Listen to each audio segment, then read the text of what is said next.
Hey folks, Ola here, coming at you from the local lake. So today I'm doing something a little bit different. Today I'm giving you an on-the-water mini review slash first impression of the Shimano Zodias rod. I got this a few weeks ago, really a month ago. And it's a medium heavy fast action Zodias. I paired it with my existing Stratix CI4 2500. I think this is my 2018 model. The reason I bought this rod is I needed something with a little more backbone to pull those fish out of cover when I'm fishing worms, specifically in lily pads and grass. I have a few locations that it's completely covered in that. So I love my St. Croix Avid X's, but they're a medium, 6'6" medium, and sometimes those fish, I just can't muscle them out as easily. So enter the Zodias. I will put the specs at the end of the video, the exact specs. Stop, cicadas. Man, they're noisy. Did I love it? Did I hate it? What did I like about it? What didn't I like about it? Tune in right now and take a look at the Zodias medium heavy fast action spinning rod. Good morning, folks. 6:45 on Tuesday morning. Look how high the water is. Remember, I've been getting in all the way down by the white marker down there. It is high. We got a lot of rain lately. A ton of rain.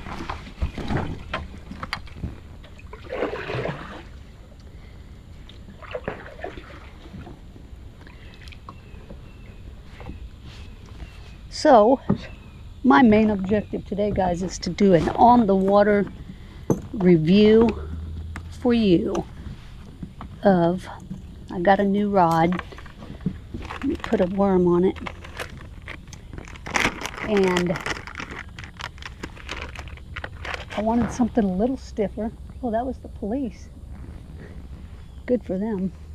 I've always been worried that I won't be able to skip my Senkos.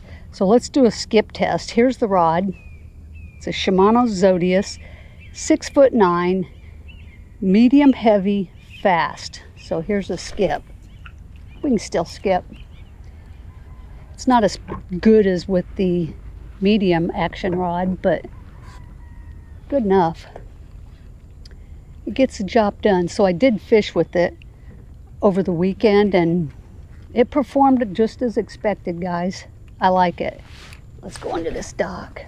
Oh yeah, I can skip. Performed as expected. And once it gets light out, we'll showcase the rod a little bit. But you can't really see it right now in this twilight. Might actually skip even further. Sheesh. 6 feet the water is right here. It is almost to the dock. You guys know I have gone under this with my kayak to get out of the rain. So that tells you how high up it is. We're a good 3 feet high. Yeah, this might actually flip that worm a little better. And I'm skipping a stink off big worm with a bulbous tail. Just think about a Senko. We'll try that later. So stick around. Let's see what we can get on this morning. You notice the duckweed is not in this section today because we had a south wind last night. Good wind, 13 miles an hour, and it blew it clean out of here, but it's in the north end of the lake.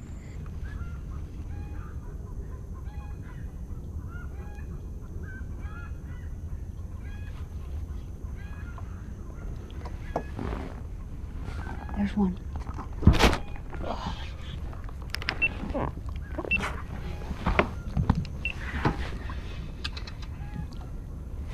Feels decent. I don't know. Nope. Not an upgrade, but it's a fish.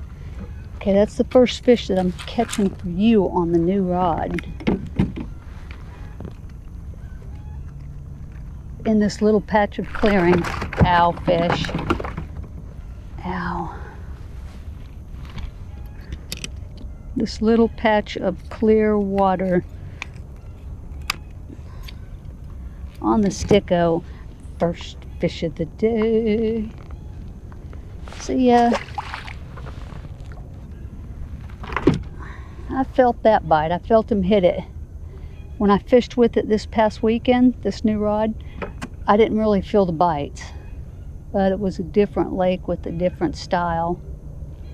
So that could play into the how it feels. So there's one on it.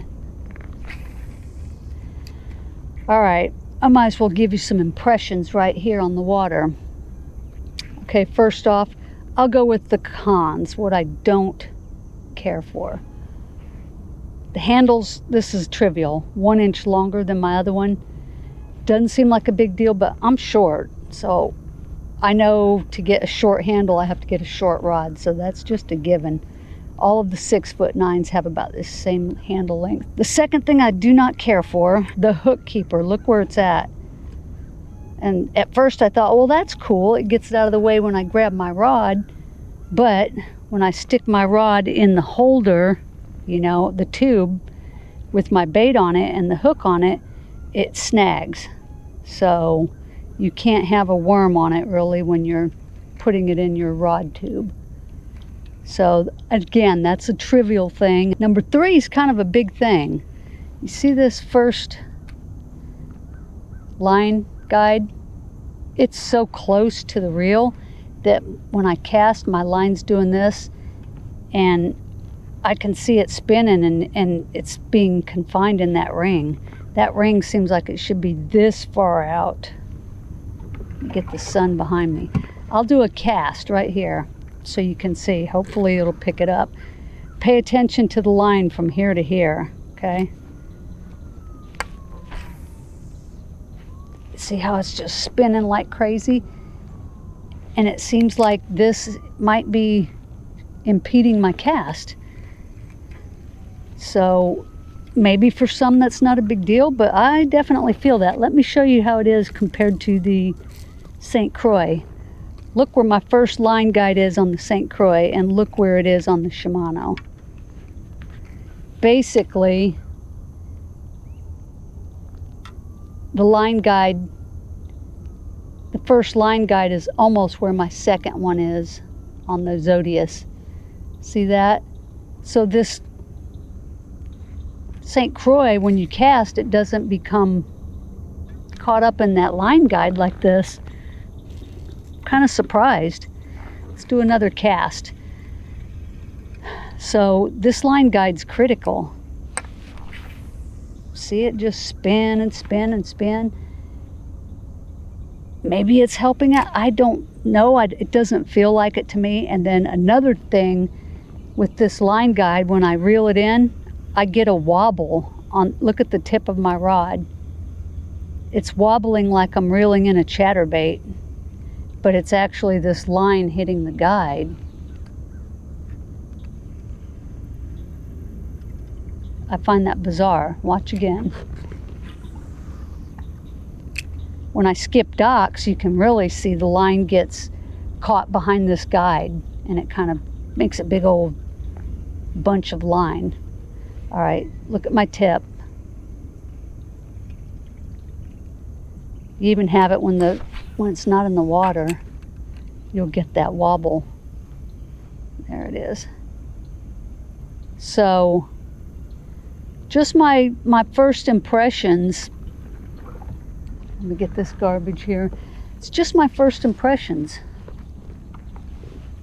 I didn't really pay attention when I fished with it on last weekend because, for one thing, it was pretty dark for the first hour of my fishing.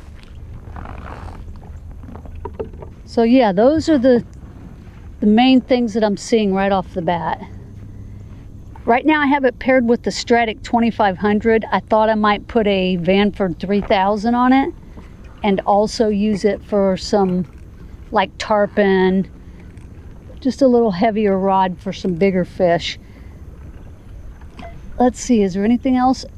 On the plus side, It's sensitive enough. I felt that bite right there.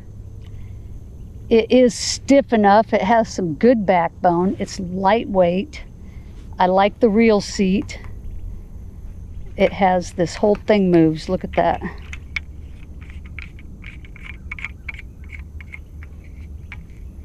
So I do like that reel seat. I don't like what this is made of.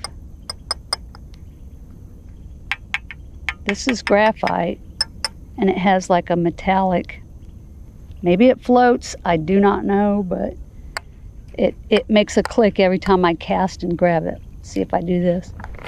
Yeah, I can feel it. I guess I'm really used to cork.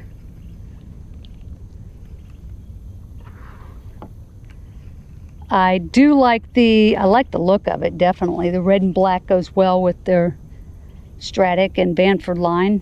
It has like this wrapped graphite look to it, which is cool. I'm not a rod expert, but I'm just going by feel. See that cast, to me, I hear it hitting this. I can hear it hitting this guide.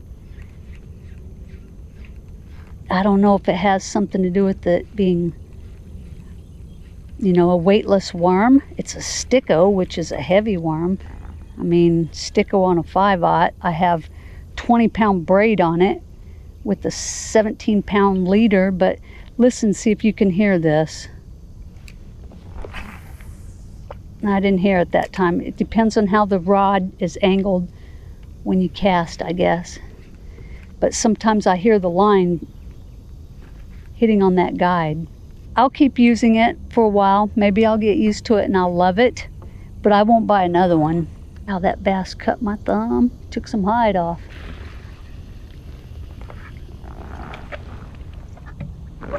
All these styrofoam cups off the dock. There's more garbage. Ooh, it's everywhere. So that's my just quick review, first impressions. We'll see how I feel after a month of using it. I'm going to stick to this one for now, see if I can get used to it and just love it. But first impression, it has some differences I don't care for. So much garbage.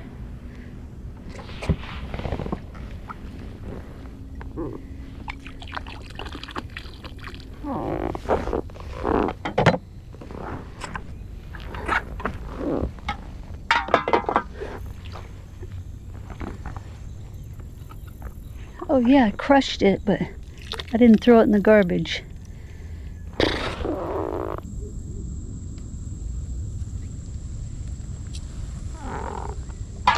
It was a good haul for trash anyways.